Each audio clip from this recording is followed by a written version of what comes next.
جب کچھ دعائیہ کلمات ہو جاتے ہیں تو یقین جانیے کہ ایسی محفل صرف کامیاب نہیں ہوتی ہے بلکہ مقبول ہو جاتی ہے. سبحان اللہ. تو آئیے مقبولیت بخشنے کے لیے اپنے گاؤں کے اور ہمارے استاد یقینی طور پہ کہہ رہا ہوں، میرے رسول پہ کہہ رہا ہوں کہ آج اگر قاری سرفراز صاحب قبلہ کا ہاتھ میری پیٹھ پہ نہیں ہوتا تو یہ شہزاد راجہ عثمان پور سے نکل کر بھارت کے کئی کوشوں میں جا کر بولتا کبھی نہیں بولتا. اس یقین کے ساتھ آج یہ میرے استاد قاری سرفراز صاحب قبلہ کا کرم ہے، ان کا بہت بڑا یوگدان ہے. یہ شہزاد راجہ عثمان پور سے نکل کر کئی جگہوں پر جا کر کے کامیابی کا صحرا اپنے سر پہ باندھ کر کے میرے رسول پہ نقابت کے ذریعے کامیاب ہوتا ہے. بولیے سبحان اللہ. اب آئیے استقبال کرے قاری سرفراز صاحب قبلہ کا. نعرہ تکبیر، نعرہ رسالت، مسلک اعلیٰ حضرت، عصمت والدین، نعرہ تکبیر، نعرہ رسالت. میں کیا بتاؤں مجھے یہ کیا بنا کے چھوڑ دیے، میں کیا بتاؤں مجھے یہ کیا بنا کے چھوڑ دیے. یہ اپنی نگاہوں سے ہی مجھے کچھ پلا کے چھوڑ دیے. مجھ کو فرشتے جہنم میں لے کر جا رہے تھے مگر میرے حضور نے ان سے چھڑا کے چھوڑ دیے. معزز سامعین کرام، یہ ہم سب کے لیے بڑی سعادت مندی، خوش بختی، خوش قسمتی کی بات ہے کہ ہمارے درمیان بیک وقت شعراء کرام کی نورانی جماعت اور عظیم خطیب حضرت علامہ حضرت مولانا علاء الدین صاحب چترویدی تشریف فرما ہے. انہی لمحوں میں وہ لوگ رونق اسٹیج ہونے والے ہیں. بس میں آپ کو بلانے کے لیے گاؤں لوگ اپنے گھروں پہ اپنے دروازے پہ بیٹھ کر سن رہے ہیں. اس محفل نور میں تشریف لائیں تاکہ ہمارا معزز مہمان یہاں سے اچھا تاثر لے کر جائے. کہ بہت مان کا نام سنتا تھا لیکن جیسے محفل میلاد میں چند لوگ دکھائی دیتے ہیں ویسے ہی لوگوں کی تعداد تھی. یہ موقع فراہم نہ کرے بلکہ لگے کہ عصمت والدین کانفرنس کا اہتمام ہوا ہے تو کانفرنس کی شکل ہزاروں کی تعداد میں ہوتی ہے. اس لیے کوئی مشکل نہیں ہے یہاں کے لیے کہ 1000 لوگ جمع ہو جائیں.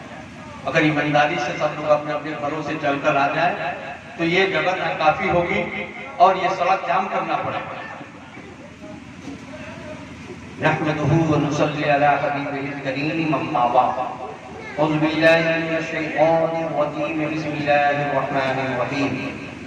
رب اجعلنی مقیم الصلاة ومن ذریتی ربنا وتقبل دعاء. ربنا اغفر لي ولوالدي وللمؤمنين يوم يقوم الحساب.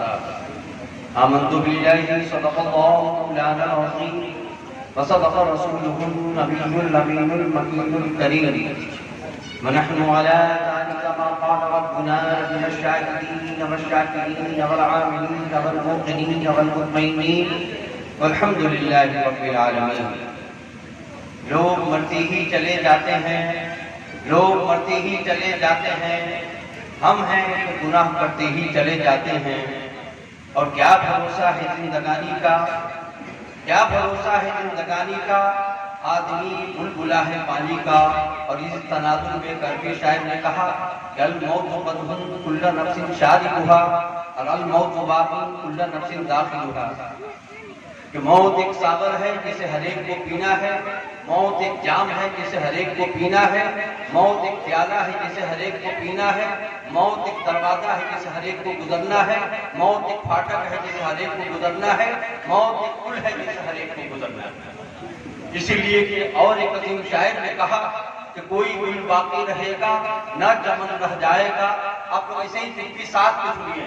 کوئی گل باقی رہے گا نہ چمن رہ جائے گا اور رسول اللہ کا دین حسن رہ جائے گا. ہم سفیر و باغ میں ہے کوئی غم کا چہچہا، ہم سفیر و باغ میں ہے کوئی غم کا چہچہا. بلبلیں اڑ جائیں گی سونا چمن رہ جائے گا. درود شریف پڑھیں اللہم صلی علی سیدنا مولانا محمد مبارک وسلم. صلاۃ و سلام علیک یا رسول اللہ، صلاۃ و سلام علیک یا حبیب اللہ صلی اللہ تعالی علیہ وسلم. ادھر نعت خیر الورا ہو رہی ہے، ادھر نعت خیر الورا ہو رہی ہے،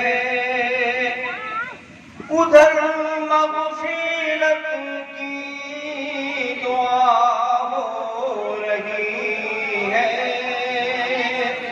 ادھر مغفرت کی دعا ہو رہی ہے۔ معزز سامعین، یوں تو ہمارے درمیان شاعروں کی ایک نورانی قافلہ آپ یقین بات دیگرے نعتیہ مشاعرے کی شکل میں سماعت کریں گے، بس تنہی لمحے میں وہ حضرات تشریف لانے والے ہیں۔ میں آپ کو بلانے کے لیے کیا کشا کشا چل کے اپنے اپنے گھروں سے اور اس موسم نزول کو خوبصورت بنا لیں، تاکہ عصمت والدین کانفرنس واقعی لگے کہ ہم کانفرنس میں بیٹھے ہیں اور کوئی سنا رہا ہے، کوئی سن رہا ہے۔ جتنے بزرگ لوگ ہیں، جتنے بڑے لوگ ہیں، ان سے میری گزارش ہے کہ آگے کی کرسیوں کو ذرا یہ کر لیں، اچھی بات ہوگی، ذرا اچھا لگا، خوبصورت محفل اچھی لگے گی۔ بہرحال اب زیادہ کہنا بہتر نہیں ہے کہ ایسے آئیے ویسے آئیے، یہاں بیٹھیے وہاں بیٹھیے، آپ کی جہاں تربیت چاہیے وہاں بیٹھیے۔ میں نے خطبہ مسعودہ کے بعد قرآن عظیم کی سورہ ابراہیم شریف کی ایک بہت مشہور معلومات آیت کریمہ، اس آیت کریمہ کی روشنی میں آپ بار گفتگو سماعت کرتے ہیں۔ اللہ رب العزت اپنے بندوں سے مخاطب ہو کر ارشاد فرماتا ہے، رب اجعلنی مقیم الصلاۃ ومن ذریتی ربنا وتقبل دعاء۔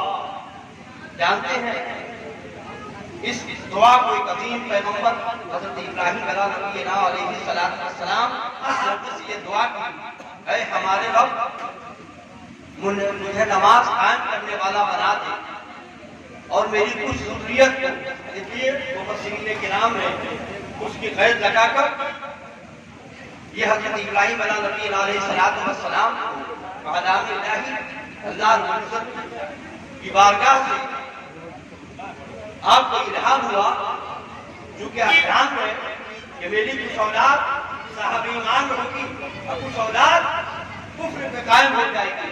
اس لیے آپ ارشاد فرماتے ہیں اس آیت کریمہ میں، حضرت ابراہیم علیہ السلام، اے ہمارے رب مجھے نماز قائم کرنے والا بنا اور میری کچھ ذریت کو نماز قائم کرنے والا بنا، اور ربنا وتقبل دعاء، اے ہمارے رب ہماری دعا کو سن لے۔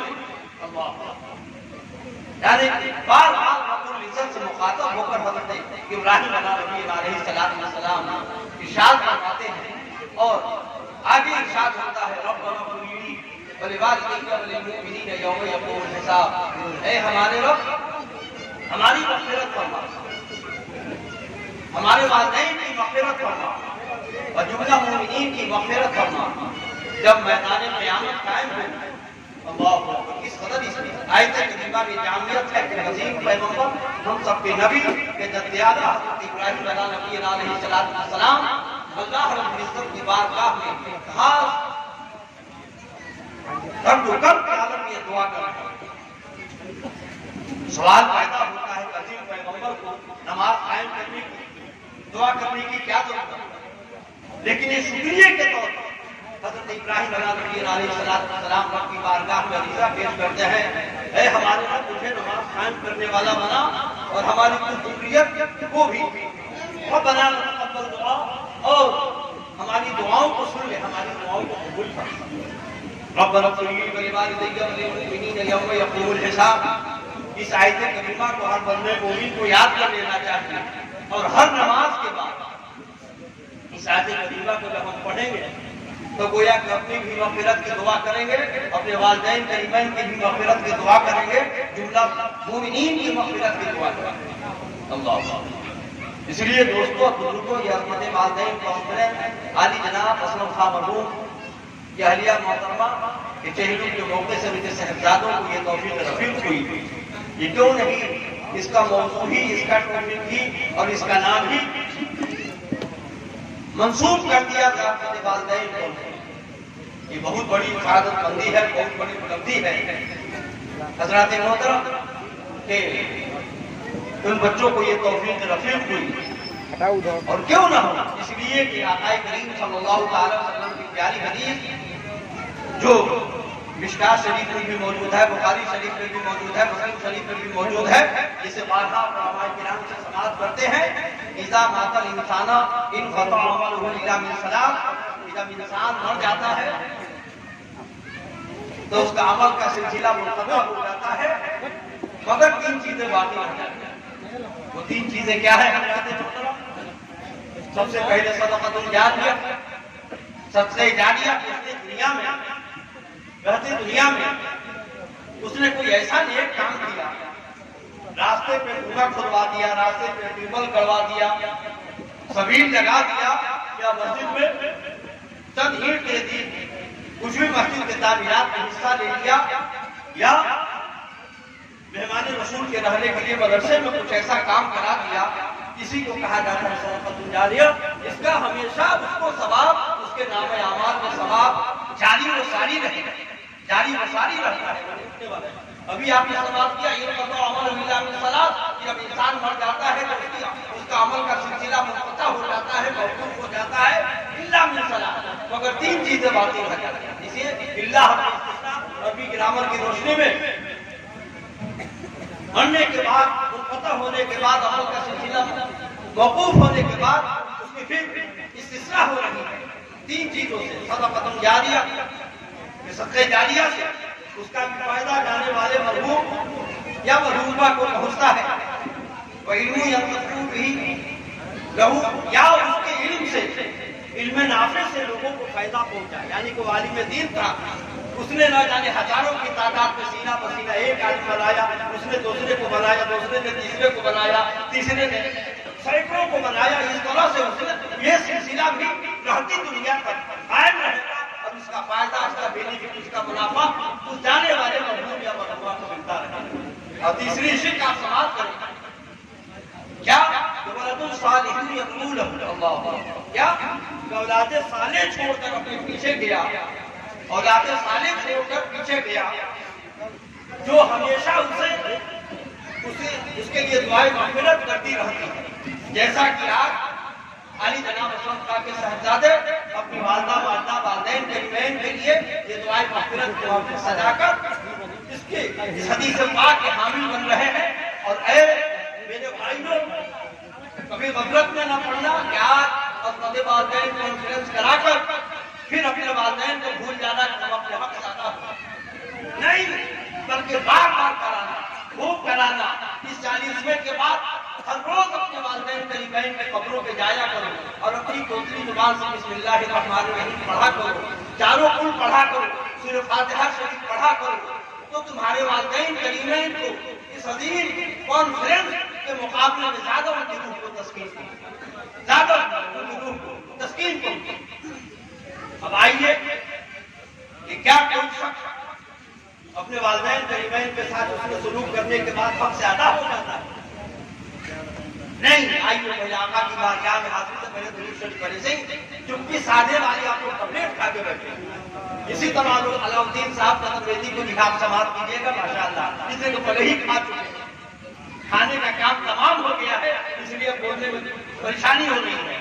بہرحال آئیے آقا کریم صلی اللہ تعالی علیہ وسلم کی بارگاہ عالیہ کہ آپ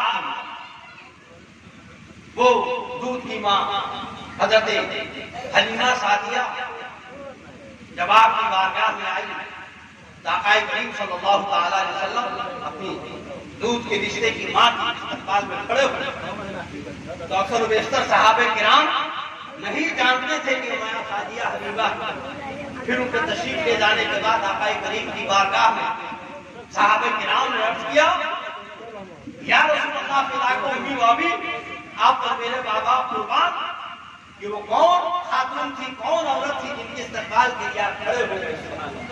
تو آقا کریم ارشاد فرماتے ہیں کہ وہ میری دودھ کے رشتے کی ماں ہے، ماں سعدیہ حلیمہ، انہوں نے بچپنے میں میری پرورش کی۔ اللہ اکبر، یہ سننا تھا کہ تمام صحابہ کرام کرتے ہیں، لیکن ایک دوسری دنیا کرتی ہے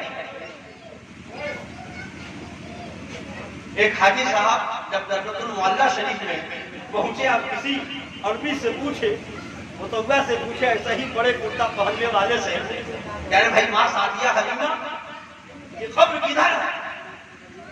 تو ظالم نے کہا کہ وہ تو وہی تھی، الہد تھی۔ ایسے کر کے اس نے جواب کہا کہ میں تمہارے تمام مفتی کو میں چیلنج مناظرہ کا کرتا، لیکن چونکہ حج کا موسم ہے میں اس موقع سے کسی معاملے کو چھیڑنا نہیں چاہتا۔ اور وہ عالم دین چپکے سے ایسے اجتماعی طور پہ دلی میں تمام درجۃ المعلیٰ کی سب سے پہلے امہات المومنین ام المومنین حضرت خدیجہ کبریٰ کی بارگاہ میں دعا پیش کی، اور تمام صحابہ کرام، صحابیات، مومنین، مومنات، محدثین، مجاہدین اسلام، شہداء اسلام کی بارگاہ میں آپ پیش کیا اور چلے آئے۔ یہاں اس موقع سے کچھ کہنا سننا موضوع نہیں ہے، اس میں ایک حج کا موقع ہنگامہ ہوا، لیکن چیلنج کیا اس آدمی نے، تم نے کیسے کہہ دیا کہ تم نے؟ بہرحال یہ بات ختم ہوئی۔ اب آئیے والدین کے حق سے ادا ہونے کے تعلق سے ایک اور روایت آپ سماعت کیجیے تو آپ کو اندازہ ہوگا کہ انسان بہو اپنے والدین کے ساتھ اس میں سلوک کرتے کرتے یہ جائے کہ بڑھاپے کی منزل آ جائے اور ہماری آنکھوں سے ہمارے والدین کریمین اوجھل ہو جائے اور اس دانے پانی سے ان کی جاویدانی کو لبیک کر جائے، پھر بھی ہم اپنے حق سے آزاد نہیں ہو سکتے، کوئی اولاد حق سے آزاد نہیں ہو سکتی۔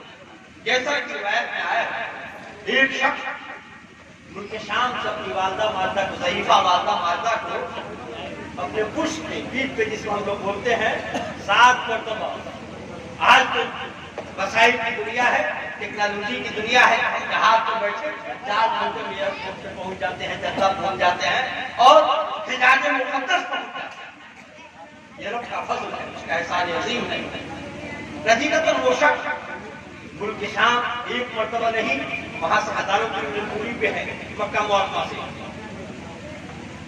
7 مرتبہ اپنی اس ضعیفہ، ہماری زندگی تمام ہو جاتی ہے، ہم صاحب استطاعت ہے، مالی کے نصاب ہے، لیکن ہمیں حج بیت اللہ کی توفیق نہیں ہوتی، ایسے ہی نوٹوں کا بنڈل اپنی اولاد کے لیے چھوڑ کر چلے جاتے ہیں اور حج ہم پہ ادھاری رہ جاتا ہے، فرضی رہ جاتا ہے، یہ افسوس کا مقام ہے۔ لیکن جو شخص پہ قربان جائے آپ، وہ شخص کتنا خوش نصیب انسان ہے کہ اپنی والدہ ماجدہ کو، ضعیف العمر ماں کو اپنے پشت پہ بٹھا کے طواف کعبہ بھی کرا رہا ہے، سعی بھی کر رہا ہے، وقوف مینا بھی کر رہا ہے، وقوف عرفات بھی کر رہا ہے، وقوف مزدلفہ بھی کر رہا ہے، مکمل مناسک حج ادا کر رہا ہے۔ 7ویں راؤنڈ میں جب 7ویں مرتبہ وہ حج بیت اللہ کے لیے آیا، دیکھ عالم دین سے اس کے دل میں ایک بات آن پڑی، اس نے پوچھ ہی دیا کہ عالم صاحب یہ ہماری بوڑھی ماں ہے، ان کو میں اپنے پشت پہ، پیٹھ پہ جو ہے ملک شام سے لے کے پیدل آیا جایا کرتا ہوں،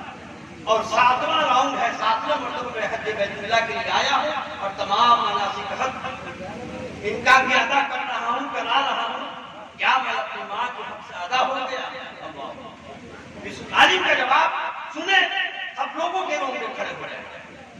عالم دین نے کہا ارے تو کس فہم میں مبتلا ہو گیا، کس سوچ میں مبتلا ہو گیا؟ یہ سوال کر کہ میں جب مادر شکم میں تھا، میں مادر شکم میں تھا اور میری ماں درد ذہ کا ایک جھٹکا محسوس کرتی تھی، ایک جھٹکا محسوس کرتی تھی، اب ایک جھٹکے کا حق ادا نہیں ہوا ہے، اب تم پوری حق کی ادائیگی کے بارے میں سوال کر رہا ہے۔ میرا سوال صحیح نہیں ہے، درست نہیں ہے۔ پتا چلا کہ زندگی تمام ہو جائے والدین کے نمائند کے ساتھ اس کے سلوک، ان کی فرما برداری میں اور ان کے ساتھ اچھے برتاؤ کرنے میں، ان کا دل جیتنے میں نہایت خوش نصیب انسان ہے وہ شخص جو اپنے والدین کے نمائند کی بڑھاپے کی منزل کو پایا اور والدین کے نمائند دل جیتا، دل جیتنے کے صدقے میں وہ جنت کا مستحق بنتا ہوا آتا ہے۔ اور نہایت کم نصیب انسان وہ ہے جس نے والدین کے نمائند بڑھاپے کی منزل کو پایا لیکن ان کے دل کو نہ جیت سکا، تو اس کا دوسرا ٹھکانہ، اس کا ٹھکانہ دوسری جگہ، جس نے دل جیت لیا اس کا ٹھکانہ تو جنت ہے، وہی سے بری ہے، جنت کی بہاریں ہیں۔ لیکن جس نے دل نہیں جیتا اور ہمیشہ اونچی آواز سے بات کرتا رہا، قرآن کی بولی اکفیوں ملا تنہرہما، ان کی آواز کو اونچی آواز سے نہ بولو، نعرہ رسالت، نعرہ رسالت، عصمت والدین محترم، شاعر اسلام، نعرہ تکبیر، نعرہ رسالت۔ اب میں آخری جملہ پیش کروں، اس کے بعد گفتگو تمام، اس لیے کہ ہمارے درمیان معزز مہمان شاعر تشریف لا چکے ہیں۔ میں مزید آپ کے درمیان حائل ہونا نہیں چاہتا۔ میں تیسری شیٹ حدیث پاک کی کہ ولد صالح یدعو لہ، وہ جانے والا مرحوم یا مرحومہ اپنے پیچھے اولاد صالح چھوڑ کر گئے جو ان کے لیے دعائیں مغفرت کرتی ہے۔ سبحان اللہ، دعائیں مغفرت کرتی ہے۔ دوسری پیاری حدیث کہ کل میدان محشر میں ایک بندہ مومن اپنی نیکیوں کی کثرت کو دیکھ کر مشہد کرے گا، اللہ عزت کی بارگاہ میں عریضہ پیش کرے گا، یا اللہ ہماری تو اتنی نیکیاں نہیں تھی، کہاں سے اتنی نیکیاں؟